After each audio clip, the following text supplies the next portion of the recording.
মসজিদের মধ্যে যায় না, গোটা বছরের মধ্যে কিন্তু সে নমাজ পড়ে না, কিন্তু যখন রমজান মাস যখন আরম্ভ হয়, এই রমজান মাসের মধ্যেও দেখা যায় আল্লাহর বান্দা মসজিদের মধ্যে যায়। যায় কিনা জি?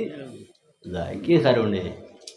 এই যে রমজান মাস, এই রমজান মাস শয়তান আল্লাহ বন্দী করে দেন, যার কারণে যে মানুষে গোটা বছরের মধ্যে নমাজের মধ্যে নেই, ভালো কাজের মধ্যে নেই, নেক কাজের মধ্যে নেই, কিন্তু রমজান মাসেও দেখা যায় মসজিদের মধ্যে যায়। আমার বন্ধুগণ, জানিয়ে রেখিও যুবক, এই জমিনের মধ্যে যখন তুমি রমজান মাস তোমার সম্মুখে আইবে, এই রমজান মাস পাওয়ার পরে তোমার জীবনের যে গুনাহ আছে, তোমার জীবনের গুনাহগুলা যদি তুমি রমজান মাসের মধ্যে যদি মাফ করাইতে পারো না, আল্লাহর হাবিবের নিশাত তোমার মতো না ফরমান হতো বাগে এই জমিনের মধ্যে আর থাকবে না। এর জন্য ও যুবক, এই রমজান মাসটা কিন্তু কোনো সময় এমনিতে কোনো সময় অতিবাহিত করিও না। অনেক যুবক আছে যখন রমজান মাস যখন আরম্ভ হয়, আরম্ভ হওয়ার উপরে দেখা যায় খেলাধুলার প্রচলনটা তাদের মধ্যে প্রভাবটা কিন্তু বাড়িয়া যায়। যায় কিনা জি? রমজান মাস দেখবা আপনার লুডুর ভোটটা বেশি হয়, কেরা হয় কিনা জি? বুঝা যায় রমজান মাস নাজিল হয়েছে, নাউজুবিল্লাহ। ঠিক কিনা জি? আমার বন্ধুগণ, কোন সময় রমজান মাস এত মর্যাদার মাস যুবক, কোন সময় খেলাধুলার মাধ্যমে কোন সময় অতিবাহিত করিও না।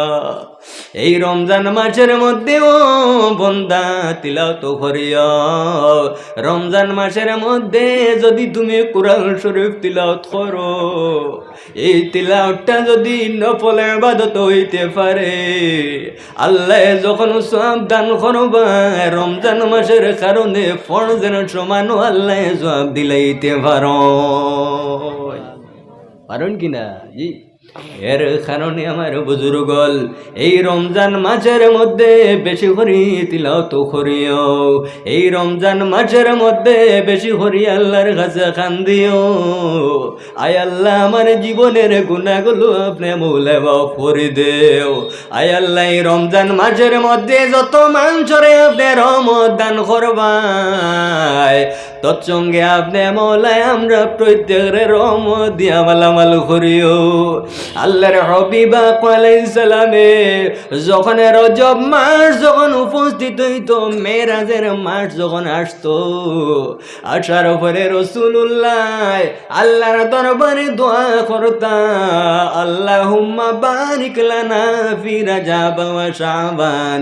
আয় আল্লাহ, রজব এবং শাবান মাসের মধ্যে আপনি মৌলা বরকত দান করো, ওয়া বাল্লিগনা রমাদান, আর আপনি মৌলা আমরা রে রমজান পর্যন্ত আপনি মৌলা পৌঁছাই দিও। সবে বলো আল্লাহুম্মা আমিন। আল্লাহর হাবিব আলাইহিস সালামে রজব এবং শাবান এই মাস সবে বরাতের মাসের জন্য নবীজি আল্লাহর দরবারে দোয়া করতাম, আয় আল্লাহ এই দুইটা মাসের মধ্যে আপনি মৌলায় বরকত দেও, এবং রমজান শরীফ পর্যন্ত রমজান মাস পর্যন্ত আপনি মৌলায় পৌঁছাই দিও। কি কারণে? কারণ রমজান মাস হইল এমন মাস, রমজান মাস হইল গুনাহ মাফ হওয়ার মাস। রমজান মাস হইল এমন মাস, যে মাস হইল এই মাসের মধ্যে যদি বন্দায় যদি আল্লাহ রাব্বুল আলামিনের ইবাদত করে, বন্দায় যদি রোজা রাখে, আল্লাহ রাব্বুল আলামিন তার জীবনের গুনাহ মাফ করে দিলাইবে।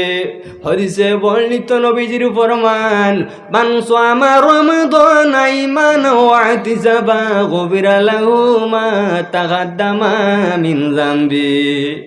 রাসূলুল্লাহর ফরমান, যে মানুষে পড়ে লাইছে লা ইলাহা ইল্লাল্লাহু মুহাম্মাদুর রাসূলুল্লাহ, যদি কোনো মানুষে ইমানের সাথে সওয়াবের উদ্দেশ্যে যখন কোনো মানুষের রমজান শরীফের মধ্যে রোজা রাখে, এই রোজা রাখার কারণে আল্লাহ রাব্বুল আলামিন তার জীবনের যে গুনাহ আছে, এই জীবনের গুনাহগুলা মুনিব রব্বুল আলামিন মাফ করিয়া দিলেন। গনা সুবহানাল্লাহ।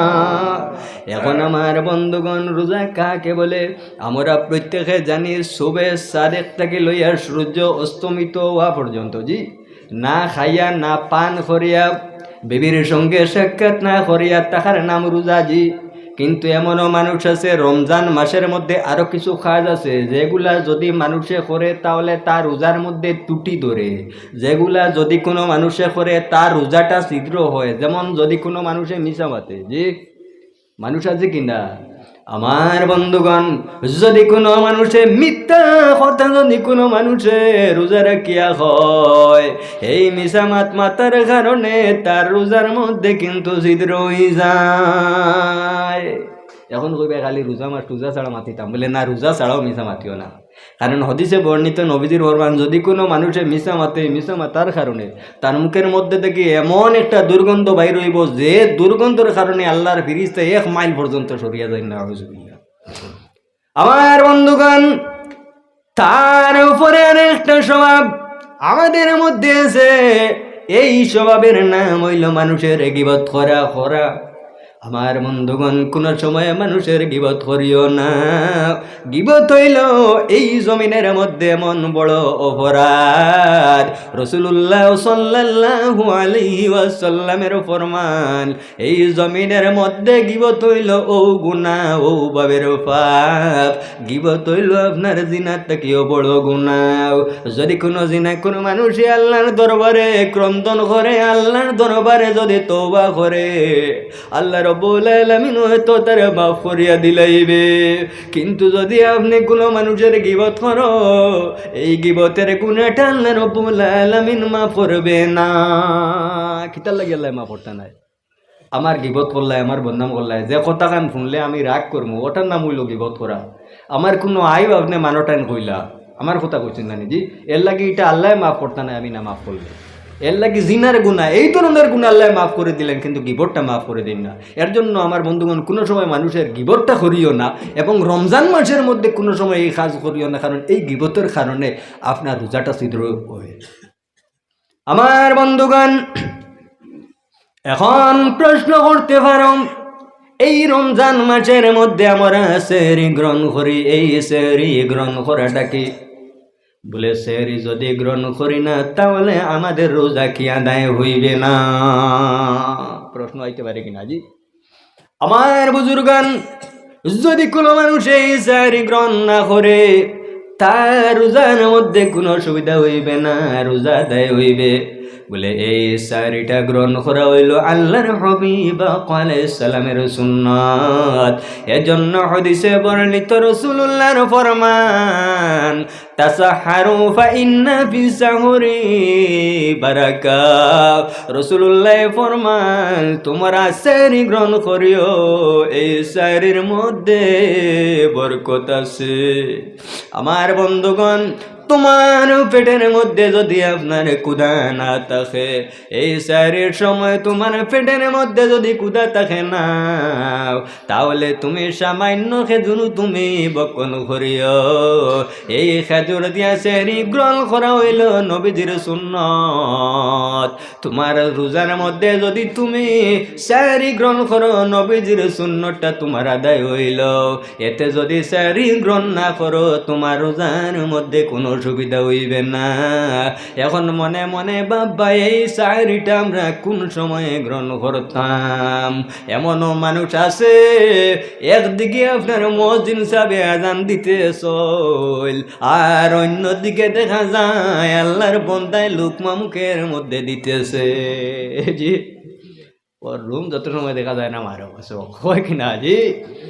আমার বুজুর্গান, আল্লাহর হাবিব আলাইহিস সালামে এই সারি রাসূলুল্লাহ কোন সময়ে গ্রহণ করতা? বলে সারি গ্রহণ করা হইল রাতের শেষ অংশে। কেউ আছে যুবক কয় 12টার সময় কাজে হুতি রই, যে আমার আর লাগে না, পেটও লাগে না, বলেন না এই সারিটা এমন সময় আপনি গ্রহণ করিও, এই সারি গ্রহণ করা অর্থ হইল রাত্রির শেষ অংশে খাওয়া। আল্লাহর হাবিব আলাইহিস সালামে এই সারি রাসূলুল্লাহ কোন সময় গ্রহণ করতা, আল্লাহর হাবিব আলাইহিস সালামে সারিটা শেষ সময় নবী দিয়ে খাইতা। আল্লাহর হাবিব আলাইহিস সালামে সারি খাওয়ার পরে এতটুকু সময় থাকতো, আল্লাহর হাবিব আলাইহিস সালামে কোরআন শরীফ থেকে প্রায় 50টা আয়াত নবীজি তিলাওয়াত করার মতো সময় থাকতো। আমরা সারির পরে তিলাওয়াত করতে রাজি নেই জি না।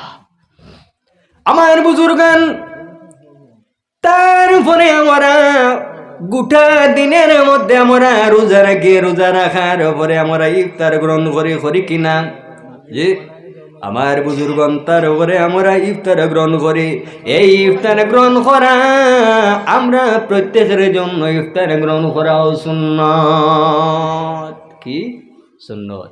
আমার বুজুর্গন হাদিসে বর্ণিত রাসূলুল্লাহর ফরমান সালাসুল্লাহ তুরাদু দাওয়াতুহুম, তিনজন ব্যক্তি আছে, এই তিনজন ব্যক্তির দোয়া আল্লাহ সুবহানাহু তাআলা ঘুরাই দিন না। কয়জন? তিনজন। এই তিনজনের মধ্যে একজন হইল আল ইমামুল আদিল, হক বাদশা, আর একজন হইল মাজলুম, আর একজন ব্যক্তি হইল ব্যক্তি আল্লাহর হাবিব আলাইহিস সালামের ফরমান ওয়াসাইমু হাত্তা ইফতির, রোজাদার মানুষে যতক্ষণ পর্যন্ত যে ইফতার করে না, ইফতারের আগ পর্যন্ত আল্লাহর বান্দায় যা দোয়া করে এই দোয়াটা মুনিব রব্বুল আলামিন ঘুরাই দেন না। এর জন্য আমার বন্ধুগণ আপনি যখন ইফতার সামনে লইয়া যখন বইবাই এই সময়ে দোয়া করিও, ইফতার যদি সামনে লইয়া না হয় তবু দোয়া করিও। রোজাদার যদি মানুষ যেই সময় থেকে আপনি সারি গ্রহণ করবাই এই সারি থেকে লইয়া ইফতার পর্যন্ত গোটা দিনের মধ্যে দোয়া করিও, আল্লাহ রাব্বুল আলামিন তোমার দোয়া ফিরাই দিতা নাই। তে আমার বন্ধুগণ আমরা যখন এই জমিনের মধ্যে ইবাদত করি সওয়াব আল্লাহ ফেরেশতার মাধ্যমে নামায় আমল লেখান কিনা? লেখান কিনা জি? আল্লাহ সওয়াবটা ফেরেশতার মাধ্যমে লেখেন। কিন্তু আমার বন্ধুগণ আদম সন্তানে জমিনের মধ্যে যখন ইবাদত করে ফেরেশতায় নামায় আমলের মধ্যে লেখেন, কিন্তু যখন বান্দায় জমিনের মধ্যে রোজা রাখে এই রোজার বিনিময়ে আল্লাহ রাব্বুল আলামিন জানায় আমার বান্দায় রোজা রাখছে, আমার বান্দার রোজার বিনিময়ে স্বয়ং আমি আল্লাহ রাব্বুল আলামিন দান করব। সুবহানাল্লাহ ওয়া মা আলাইনা ইল্লাল বালাগ। আইগে শুনি তাই জি একবার তাকবীর দেন, নারে তাকবীর, নারে তাকবীর। আলহাজ হযরত মাওলানা আলী আহমদ সাহেব, আলহাজ হযরত মাওলানা আলী আহমদ সাহেব আহলে সুন্নাত ওয়াল জামাত আনফুসানা ওয়া ইল্লাম তাগফির লানা ওয়া তারহামনা লানাকুনান্না মিনাল খাসিরিন। আর আমার রাহিমিন আয় আল্লাহ আপনার বান্দাগণে জ্ঞানফারের মধ্যে আয় আল্লাহ মুরব্বিগণের পরামর্শ নিয়ে যুবকদের সাহায্যের মাধ্যমে আয় আল্লাহ যুবকদের আয় আল্লাহ পরিশ্রমের মাধ্যমে এই জায়গার মধ্যে ওয়াজ মাহফিলের আয়োজন করছেন, আপনি মওলায় কবুল ফরমাও। আয় আল্লাহ লিশয়ের মধ্যে আপনি মওলায় সব দিবাই। আয় আল্লাহ এর সবটুকু সর্বোত্তম উম্মতের কান্ডারি মানবতার মুক্তির দিশারি মুহাম্মাদুর রাসূলুল্লাহ সাল্লাল্লাহু আলাইহি ওয়াসাল্লামের খিদমতের মধ্যে পৌঁছাই দাও। হায় আল্লাহ এই মাহফিলের সবটুকু এই গ্রামের তথা এই অঞ্চলের এবং আমাদের যত নতুন উড়াতুল পর্তুগাল খবরবাসী হয়েছে হায় আল্লাহ প্রত্যেকের কবরের মধ্যে আপনি বলে সবটুকু পৌঁছাই দেও। হায় আল্লাহ আমরা প্রত্যেকের আপনি বলে মাফ করিয়া দেও, আপনার জিন্দা মুর্দা মার বাপরে মাফ করিয়া দেও। আয় আল্লাহ আমরা প্রত্যেকের মাফ করিয়া দেও, আমাদের উস্তাদ হলে মাফ করিয়া দেও। আয় আল্লাহ আমাদের পীর মুর্শিদ হলে আপনি বলে মাফ করে দেও। আয় আল্লাহ খাস করে আপনার বন্দা আল্লামা বাটিনি যাবের আয়াতের মধ্যে আপনি বলে বরকত দেও। আপনার বন্দার আয় আল্লাহ তোনার মধ্যে শক্তি দান করে দেও। আয় আল্লাহ আহলে সুন্নাত ওয়াল জামাতের যত উলামায়ে কেরাম আছে প্রত্যেকরে আপনি বলে মাফ করিয়া দেও। আয় আল্লাহ তাদের আয়াতের মধ্যে বেশি করে বরকত দিয়া দেও। আয় আল্লাহ, আয় আল্লাহ এই জমিনের মধ্যে আপনার বন্দা কোনো বড় আশা নিয়ে আল্লাহ মহফিলের মধ্যে উপস্থিত হয়েছিল। আয় আল্লাহ, আয় আল্লাহ প্রত্যেকের আয় আল্লাহ আপনি মোল্লায় পূর্ণ করে দিও। আয় আল্লাহ আমরা প্রত্যেকের উপর থেকে আপদ বিপদ বলিয়া মুসিবত আপনি বলে দূরে সরাই দিও। আয় আল্লাহ এই দুনিয়ার জমিন থেকে মারা যাওয়ার আগে আপনি বলে খবরের দৌলত দিয়ে ভালো ভালো করে দিও। আয় আল্লাহ যখন মালাইকুল মউতের সম্মুখীন হয়ে যাইম, নবীজির চেহারা মুবারক আমাদের সম্মুখের মধ্যে রাখিও, আর নবীজির নয়ন ভরিয়া দেখাইও, আর জবান ভরিয়া পড়াইও লা ইলাহা ইল্লাল্লাহু মুহাম্মাদুর রাসূলুল্লাহ। সুবহানা রাব্বিকা রাব্বিল ইজ্জাতি আম্মা ইয়াসিফুন ওয়া সালামুন আলাল মুরসালিন ওয়াল হামদুলিল্লাহি রাব্বিল আলামিন। আমিন।